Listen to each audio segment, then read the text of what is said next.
Hello बच्चों, welcome to my channel. So आज हम सीखने जा रहे हैं स्मॉल लेटर में ABCD। सो बच्चों अब स्टार्ट करते हैं। हमारे पास है पिंक कलर।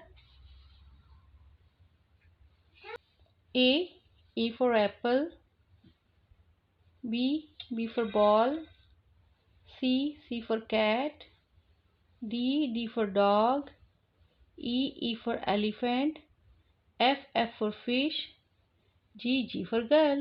बच्चों हम ले रहे हैं blue colour. H for house,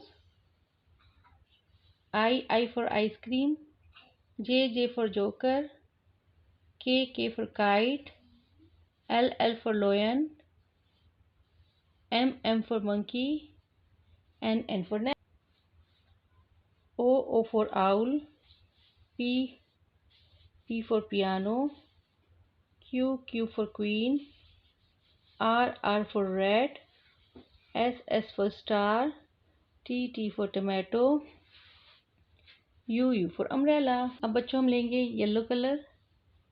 V for village, W for water, X for xylophone, Y for yak, Z for zebra। And last में हमने बनाई छोटी सी स्माइली फॉर हैप्पी किड्स।